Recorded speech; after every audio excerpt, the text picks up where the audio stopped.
감사합니다. 지난주 복습하고 또 이번 주 말씀 드리겠습니다. 지난주는 우리가 성경에 나오는 개에 대해서 함께 살펴봤죠. 네. 개를 크게 세 부분으로 나눴습니다. 보이는 걸로. 네. 첫 번째는 이제 야생에 돌아가서 무리지어 다니는 그 개에 대해서 얘기했고, 아무거나 먹었고 먹을 것만 찾으러 다니는 개였고, 또 그 모습을 이제 부정적으로 성경은 비유해서 많이들 사용했죠. 네. 거룩하지 않는 그런 개였습니다.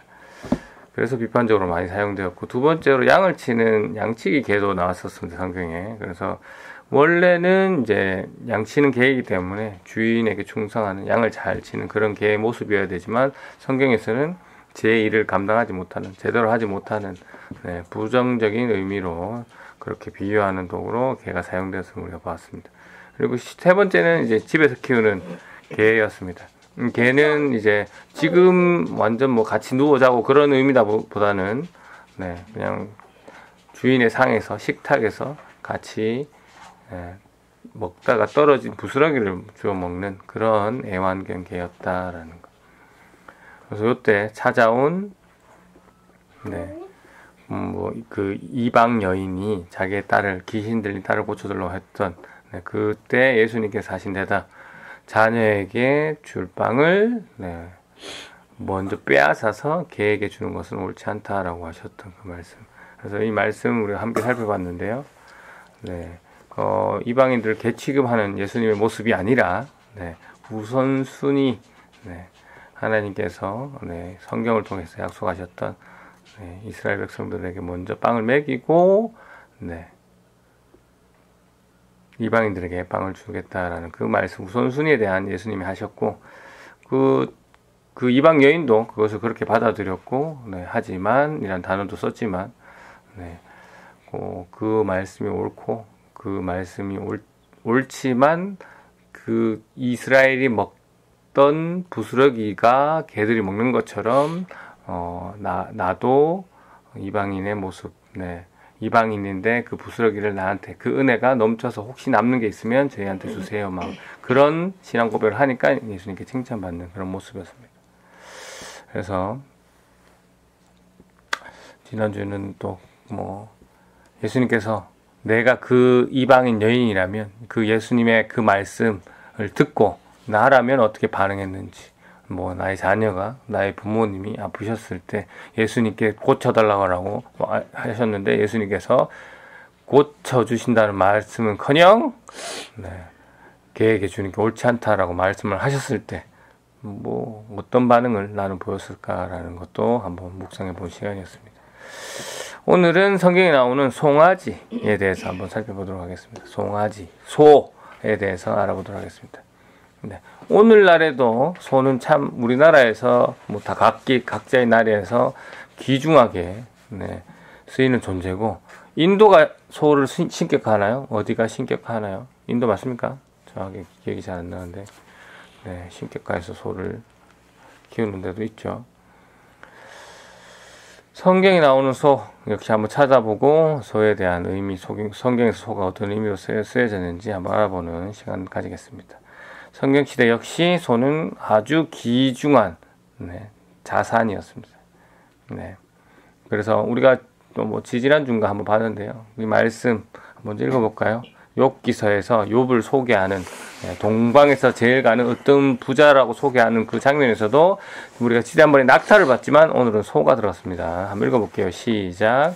그는 양 7,000마리, 낙타 3,000마리, 겨리소 500쌍, 암나귀 500마리를 가졌고 수많은 종들을 거느렸습니다. 그는 동방에서 등하는 부자였습니다. 성경에서 소는 경제적 부를 상징하는 항목 중에 하나로 소개되었다라는 걸 알 수 있습니다. 또 소는 어떤 모습이냐? 제사 때, 우리가 제일 많이 익숙하게 아는 것이 제사 때의 중요한 동물이라는 걸 알죠. 제사 때 드리는 등급이 있는데 소는 가장 높은 등급이었습니다. 그리고 제사 때 드리는 희생 제물이 소뿐만 아니라 흠없는 양, 흠없는 염소, 산비둘기, 집비둘기, 또 곡식 가루 이렇게 드렸는데, 이 중에서 가장 귀하게 취급되는 희생제물 소였습니다. 송아지, 그것도 숫송아지였습니다. 네. 그러니까 제사 때 소가 가장 비싸기도 비쌌고 값어치 나간 동물로 취급되었다라는 것을 보면서 죄를 용서받는 것은 그만큼 비싼 대가를 치렀어야 되는 거구나. 하나님과 이웃과 화목하게 지내는 것이 쉬운 일이 아니었구나. 엄청난 대가를 대가를 치러야지만 되는 거구나라는 것을 우리가 또 알 수가 있죠. 우리가 제사 오랜만에 나왔죠. 제사에는 몇 가지 종류가 있죠? 구약의 제사 오랜만에 나와서 한번 그냥 던져봅니다. 문맥과 상관없지만 3가지. 아쉽네요. 4가지? 아쉽습니다. 5가지였습니다. 너무 늦게 5가지로 명확하게 얘기하신 거 아닙니까? 다 틀린 거 보고 알고 있었습니까? 예. 조금 살짝 늦은 감이 있는데요. 앞에 다 틀린 거 보고 5가지 얘기하신 것 같은데 넘어가도록 하겠습니다. 네. 번제, 소제, 화목제, 속건제, 속죄제 이렇게 5가지였죠. 넘어가겠습니다. 또 소는 긍정의 상징 사용됐는데요. 하나님이 주시는 풍성함, 축복, 회복 이렇게 다양하게 소가 찾아봤는데 백 몇 번 나왔었습니다. 성경에 송아지만 찾아봤는데 그렇게 나오더라고요. 그래서 잠언 15장 17절 한번 읽어볼까요? 시작. 채소만 먹어도 서로 사랑하는 것이 쇠고기로 잔치하면서 싸우는 것보다 낫다. 여기서 채소는 가장 싼 음식을 의미하고요. 소는 가장 비싼 음식을 나타내는 것입니다. 그래서 이 잠언서는 지혜서잖아요. 싼 음식을 먹고 서로 사랑하며 지내는 것이 아무리 최고급 비싼 소고기를 먹어도 잔치하면서 싸우는 것보다 낫다라고. 여기서 소는 가장 비싼 음식으로, 가장 풍성하고 좋은 음식으로 표현되었습니다. 잠언 14장 4절도 한번 읽어볼까요? 시작. 소가 없으면 외양간이 깨끗하겠지만 소의 힘으로 얻는 것이 많다. 네, 여기 외양간이라고 표현됐지만 정확하게는 곡간입니다. 곡간. 그래서 소가 없으면 당연히 일을 하지 않을 테니까 곡간이 비어 있을 거지만 소의 힘으로 일을 열심히 성실히 하면 곡간이 차 있을 것이다 라는 얘기를 하는 것이죠. 그래서 여기서 소는 부지런한 성실함을 표현한 그런 긍정 요소로 사용됐다 하는 것. 그리고 우리가 잘 아시는 돌아온 탕자의 비유 있잖아요. 아들이 자신의 재산목을 가져다가 집 나가서 다 탕진하고 돌아와서 아버지께 무릎을 꿇고 이제 저를 막 쓰주세요 이렇게 얘기했을 때 아버지께서 어떻게 행동하셨는지 한번 보겠습니다. 누가복음 15장 22절 23절 시작. 그러나 아버지는 종들에게 말했다. 서둘러 가장 좋은 옷을 가져와고 아들을 입혀라. 또 손가락에 반지를 끼워주고 밭에 신발을 신겨라. 그리고 살찐 송아지를 끌고 와서 잡아라. 우리가 함께 먹고 즐기자.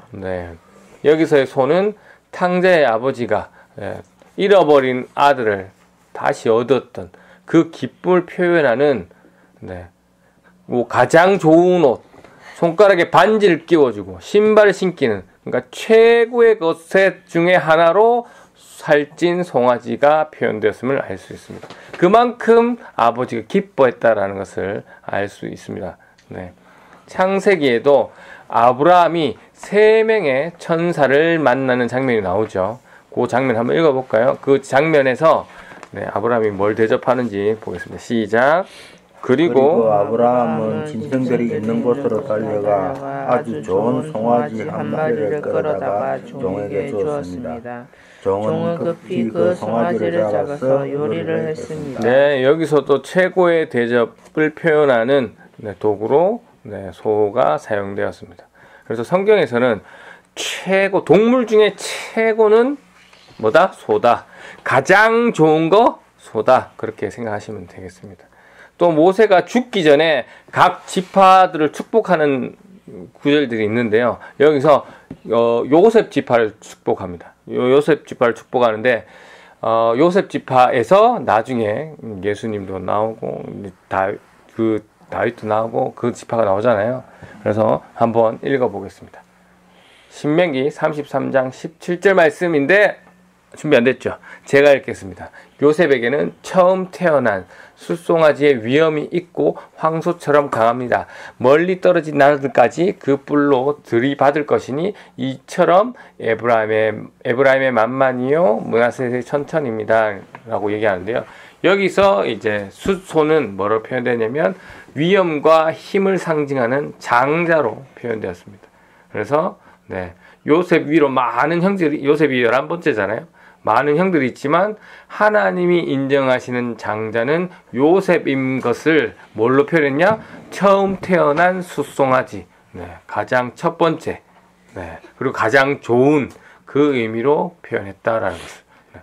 요것만 딱 읽어도 하나님 인정한 사람은 요셉이구나라는 걸 바로 느낄 수 있는 그러한 도구로 소가 사용됐음을 알 수 있습니다. 또 소는 이제 법을 다룰 때 보상의 의미로 사용되기는 했는데요. 출애굽기 21장 28절, 29절, 그 다음에 35절도 한번 읽어볼까요? 시작. 소가 남자나 여자를 들이받아 죽였으면 그 소를 돌로 쳐서 죽여라. 그리고 그의 소의 고기를 먹지 마라. 하지만 소의 주인에게는 죄가 없다. 만약 그 소가 들이받는 버릇이 있어서 사람들이 주의를 주었는데도 주인이 소를 울타리에 가두지 않았다가 그 소가 남자나 여자를 들이받아서 죽였다면 소뿐만 아니라 그 주인도 돌로 쳐서 죽여라. 어떤 사람의 소가 다른 사람의 소를 들이받아 죽였을 때는 살아있는 소를 팔아서 그 돈을 반반 나누어 가지고 죽은 소도 똑같이 나누어 가져라. 참 디테일하죠. 예수님도 이렇게 소와 관련된 말씀을 나눈 적이 있는데요. 안식일 날 예수님께서 이 바리새인 집에 가서 식사를 하는 장면이 있습니다. 그때 예수님에게 누가 나오냐? 수종병 걸린 사람이 예수님께 딱 나오는데 딱 그 사람이 자기 앞에 나와서 병을 고쳐달라고 하는 거 모습을 보고 예수님께서 바리새인들하고 율법학자들을 바라보면서 이 얘기를 하십니다. 안식일 날 병을 고치는 게 옳으냐 옳지 않느냐라는 질문을 하는데 바리새인들이 아무 대답을 하지 못하자 자기 앞에 온 그 병 걸린 사람을 예수님께서 고쳐주십니다. 고쳐주시면서 하시는 말씀 누가복음 14장 5절 말씀 읽겠습니다. 시작. 예수님께서 바리새파 사람들과 율법학자들에게 말씀하셨습니다. 만일 너희 아들이나 소가 안식일에 우물에 빠졌다면 즉시 끌어내지 않겠느냐. 여기서 우리가 흔히 생각하는 아들은 우물에 빠지면 당장 구해는 것 같은데 소는 뭐 죽게 될 게 그게 아닌 겁니다. 소가 아들급으로 엄청 중요한 것임을 우리가 알 수 있죠. 뭐 이 전체의 내용은 뭡니까? 하나님께서 안식일 날 병을 치유하는 것도 중요하다. 안식일 지키는 것도 중요하지만 생명을 살리는 것이 더 중요하다. 하나님의 우선순위, 예수님의 우선순위는 생명이 있음을 알 수 있다는 것이죠. 마찬가지로 관련해서 지난주에도 한번 우리가 주일 예배 지키는 거 한번 얘기했었는데 주일 예배 약속된 시간에 약속된 장소에 나와서 예배 드리는 거 중요하죠. 아주 중요합니다. 하지만 우선순위로 봤을 때 방금 구절에서 읽었듯이 생명을 살리는 일이 더 중요하다. 그럼 생명을 어떻게 살릴 것이라는 것은 자기 기준에 따라 다르지만 전도하는 것도 모임에 가서 전도하는 것도 생명을 살리는 것이죠. 그 의미의 해석은 다양하겠습니다. 그리고 여기서는 실제로 그 죽어가는 생명을 살리는 거지만 우리는 영적으로 죽은 생명을 살리는 것도 중요하다라는 거.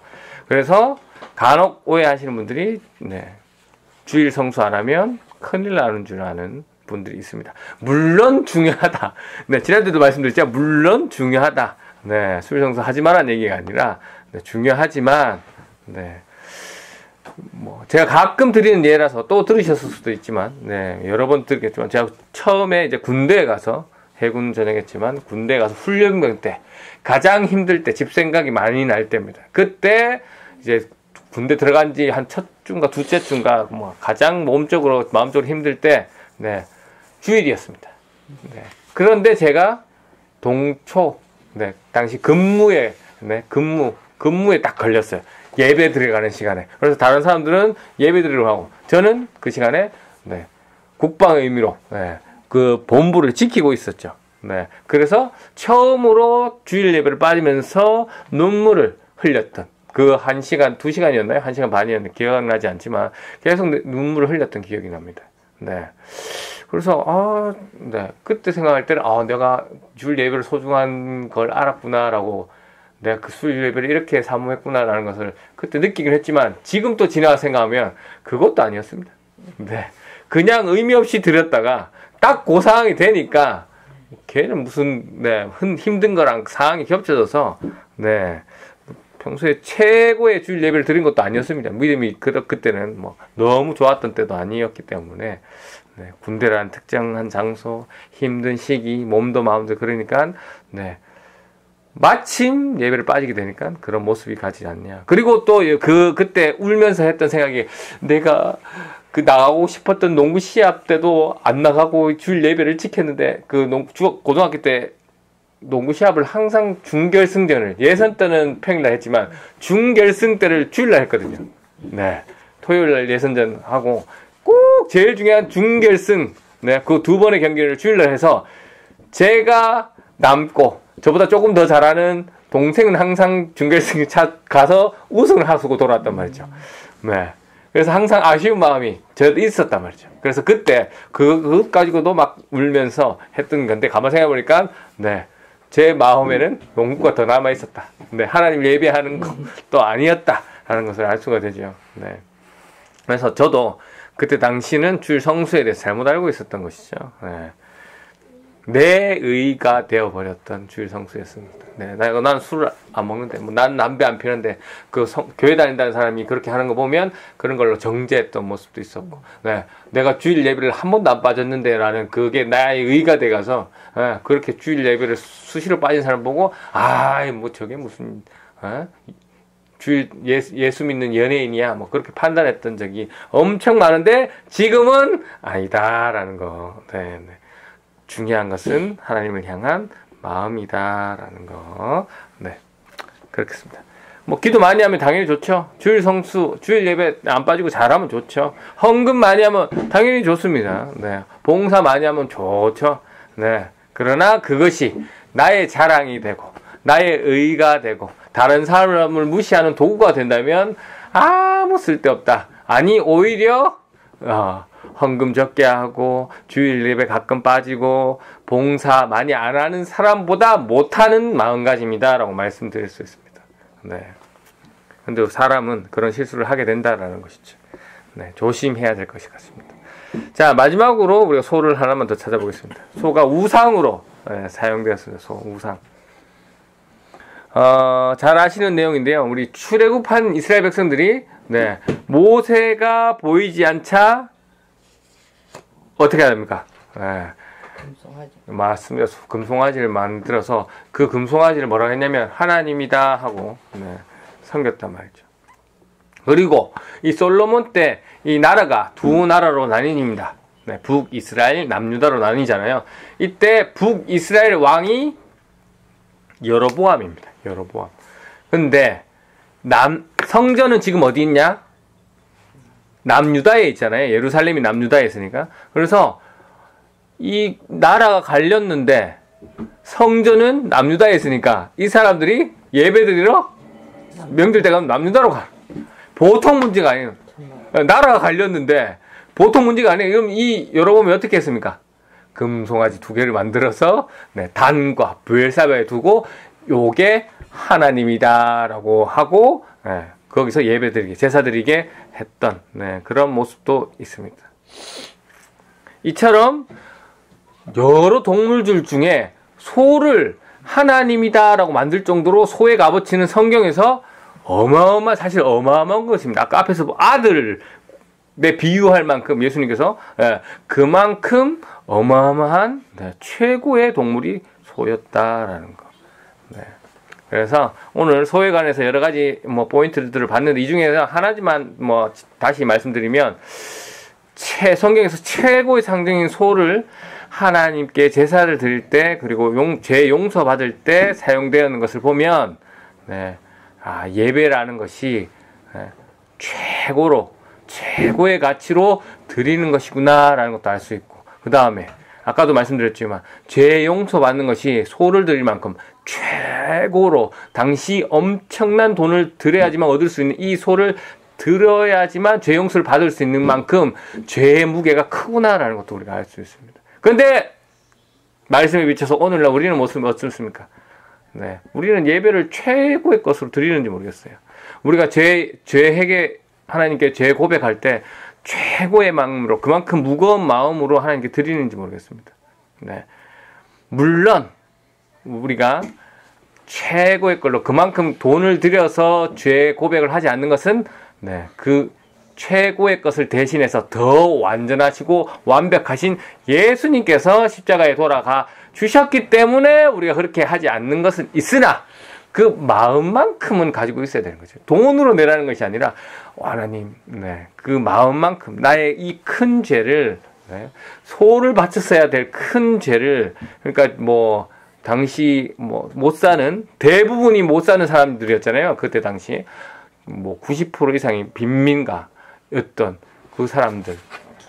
그러니까 우리로 따지면, 지금으로 따지면 거의 소 한 마리가 전 재산에 가까울 만한 그런 사람들이 이렇게 큰 은혜를 사해 주신 예수님의 은혜가 얼마나 큰지를 우리가 느끼고 깨달았어야 되는데, 우리는 너무 쉽게 예수님 믿습니다 라는 그 고백 하나로 얻은 것이기 때문에, 정말 값없이 얻은 거기 때문에 그 가치가 얼마나 어마어마한 것인지, 얼마나 감사한지를 조금은 놓치고 사는 것은 아닌가 한번 묵상할 필요가 있겠다. 그리고 요즘에는 죄 고백을 잘 하시는지 모르겠습니다. 하나님께, 하나님 남편에게 이런 마음이 들었는데 이런 잘못을 했네요, 제가 이런 실수를 했습니다, 하나님 죄송합니다 하고, 하나님뿐만 아니라 아내에게도 자녀에게도 그렇게 죄 용서를 구하는 회개를 하고 있는지 모르겠습니다. 한번 이 말씀을 주로 한번 여러분의 모습을, 현재의 모습을 한번 살펴보시기 바랍니다. 그래서 오늘 소에 대해서 살펴보면서 죄 예배에 대해서, 또 죄 회개 무게에 대해서 함께 살펴봤는데요. 이 시간 함께 또 기도하실 때 오늘 그 주신 말씀들 가운데 지금 현재 나에게 하나님께서 주시고자 하는 그 메시지, 깨달은 점이 있으시면 그 말씀을 붙들고 이제 하나님께 대화하고, 혹시 또 되돌이킬 부분이 있으면 하나님께 되돌이키시고, 감사할 부분이 있으면 하나님께 감사하는 기도 하시고 축도로 예배를 마치도록 하겠습니다. 기도하시